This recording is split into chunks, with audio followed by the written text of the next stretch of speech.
What is Governor Ali Hassan Joho and Governor Amason Kingi's game plan for 2022? What's their game plan? Because from all indications, these two gentlemen are up to something. Governor Ali Hassan Joho has already announced that he's going to run for the presidency in 2022. In fact, through ODM party. Even today, he repeated the same in Likoni. Na mimi nataka niwaulize wana Likoni. Nataka niwaulize wana Likoni. Nataka niwaulize wana Likoni na munijibu kwa roho moja. Niwaulize nsiulize. Mukiniona, munaona natosha kuwa rais ama sitoshi? Wale ambao wanasema niende ning'ang'ane na wanaume wengine wa kiti cha rais wainue mkono namna hii.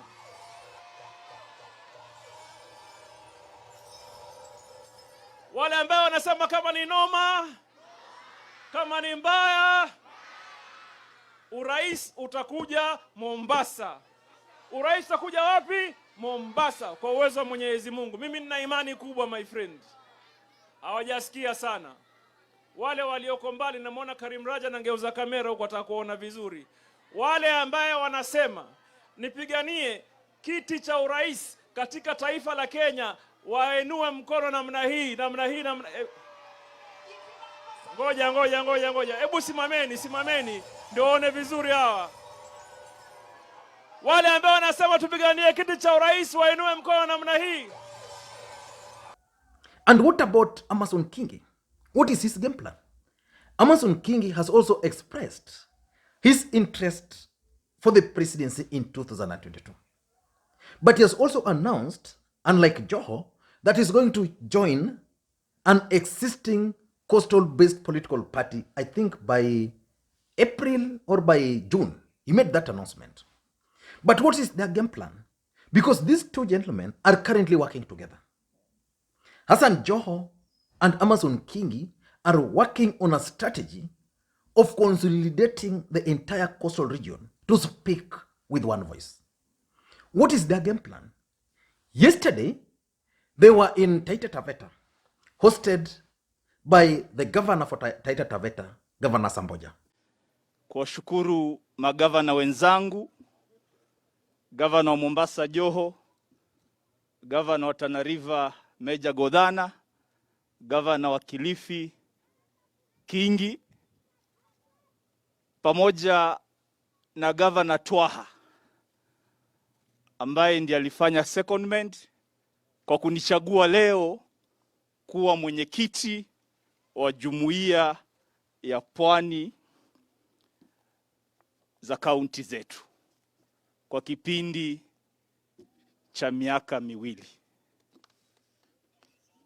Kwa hivyo magavana wenzangu, asanteni sana, na ajenda kuu ni kuleta kaunti hizi zote pamoja kwa mambo ya maendeleo. Na pia leo tumekuwa na mazungumzo ya kufana sana kama magovernors, na tumekubali yana kwa kauli moja kama magavana wa Coast Region kwamba raundi hii kisiasa hatutakuwa kwa menu, tutakuwa kwa meza pale masuala yote ya Kenya ya kisiasa na maendeleo yatakuwa yakifanyiwa. But what's their game plan? Politics is a game of numbers. Let us look at the numbers from the coastal region. Mombasa County, coastal region has 6 counties. Mombasa County has 580,000 registered voters, around that number. Kwale has around 201. Kilifi has around 508 as per the 2017 register. Taita-Taveta has 155,000. Tana River has 118,000 registered voters. Lamu has 69,000. That's even Kisumu Central constituency is more than the population there. So they have those counties. The total number of registered voters there don't even reach 2 million. But that's a huge number. And they have so many constituencies. So what is their game plan? Is Hassan Joho planning to ditch Raila Odinga? Are they planning to consolidate the votes from the region for Raila Odinga? Or what is their game plan? In this video today, I want us to look at the possible game plan for Hassan Joho and Amason Kingi. But before we go into all those details, if you're watching this video for the first time, please take a second or two and click the subscribe button so that next time we produce a video like this, YouTube will automatically notify you. And again to the subscribers, I want to take this opportunity again to thank you guys for your continued support. Just give the video a thumbs up, drop your comments, and even share the video if you can. Now let us get back to the main issue. Politics at the coast is very interesting.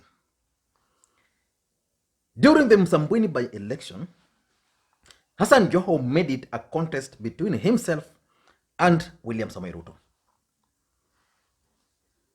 Locally there, those who were supporting the independent candidate made it a contest between Salim Mvurya and Hassan Joho. So Hassan Joho lost that election. After he lost that election, Team Tanga organized a huge event to celebrate the day. And during that event, they appointed Salim Mvurya, the Kwale governor, as their point person for the coastal region. Then when William Ruto decided to go to the coastal region, the last time he went there last week, or was it last week but one, Salim Mvurya was missing in action. But Salim Mvurya had joined Hassan Joho and Kingi for a meeting to consolidate the coastal region. I don't know how that meeting ended up. And yesterday, the governor for Lamu, the governor for Taita-Taveta, the governor for Kilifi, the governor for Mombasa, all these governors appointed the Taita-Taveta governor. But again, the Kwale governor was nowhere in action. I really don't understand what's going on there.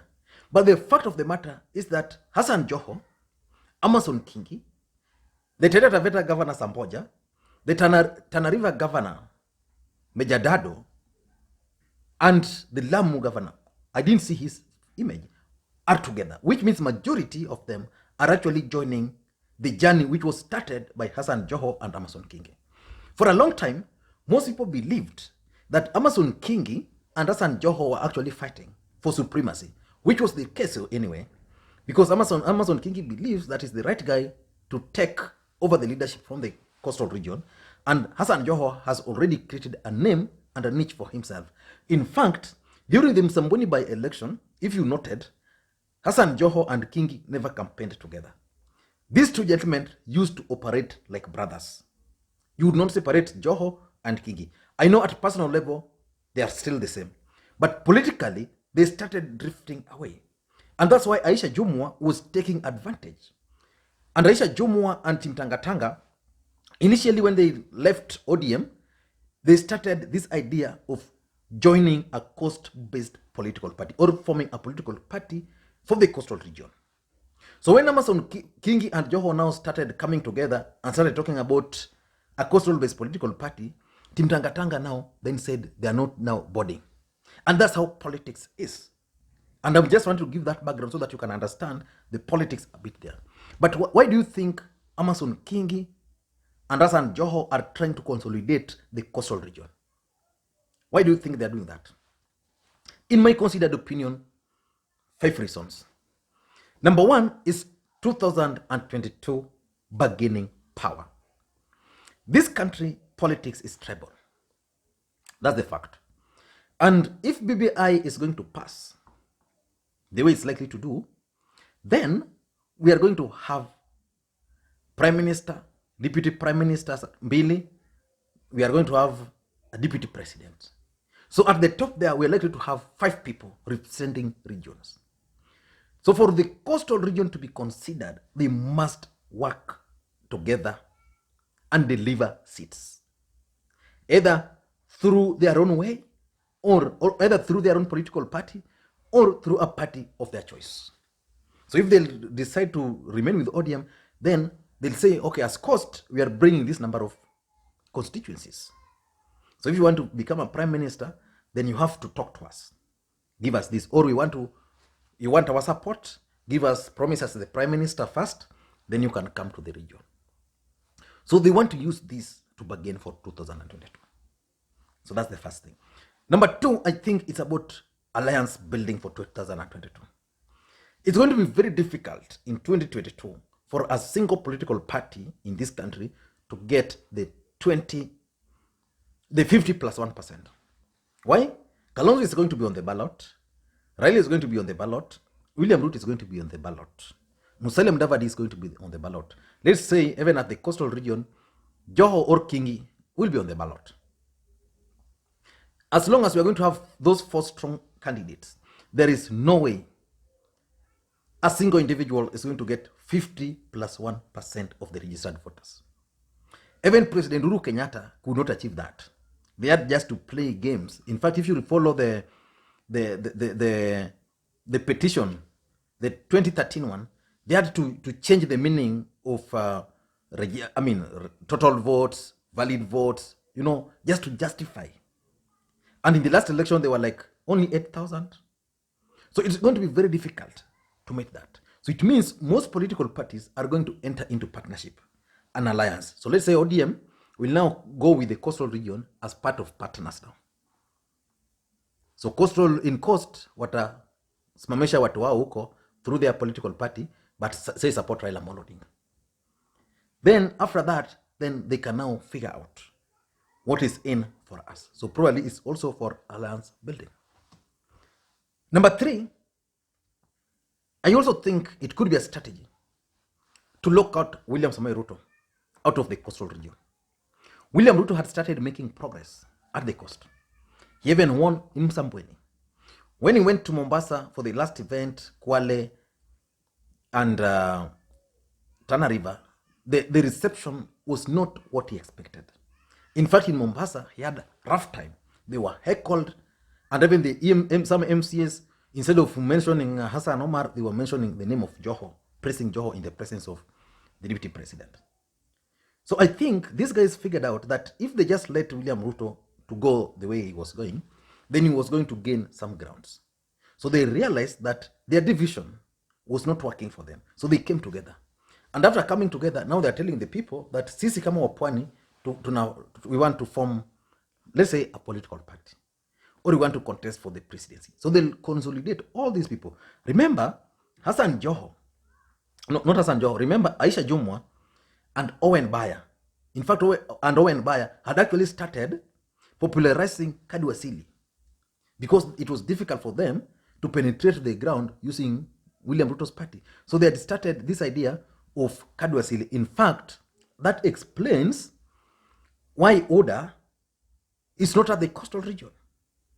And that's why in the last event, now they said they wanted now to start launching that party because the idea of Kadu Asili has been thwarted. So in my considered opinion, these guys just want to lock out William Ruto out of the coastal region. I want you to listen to Mwakishimba earlier today in the presence of Joho.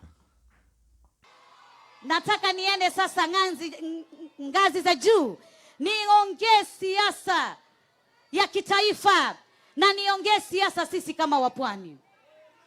Juzi na jana nasikia wale ambao kawaida yao ni madomo kaya. Hassan Joho yuatengeza siju chama cha Pwani aungane na Tanga. Excuse me. Bado sasa. Hassan Joho, it doesn't belong to the ideology of Tanga. It doesn't belong to the same school of thoughts with Tanga. Tanga ni nini watatuambia? Tanga walikuja wakatuambia katiba ni mbaya. 2010 wakasema katiba ni mbaya, katiba ambayo leo imetufanya tuhesabu ile miradi ambayo imefanyika. 1992 walituambia multipartyism ni mbaya, wakawa YK92, wakapora pesa za Wakenya mpaka benki zingine zikawa frozen kwa wakati huo. Number 4, it could also be a strategy to consolidate votes for Raila Odinga. Let me tell you, Hassan Joho ni mtu wa Raila. Amason Kingi ni mtu wa Raila. Raila appointed Amason Kingi as a cabinet minister, advised him to go and contest for the gubernatorial seat, and Amason Kingi has been a loyal foot soldier for Raila Odinga. Why do you think they are doing whatever they are doing now, if not to support Raila Odinga? Probably they realized that it was becoming a bit tricky for them, so they decided to come up with a new strategy. So they are now consolidating the entire coastal region.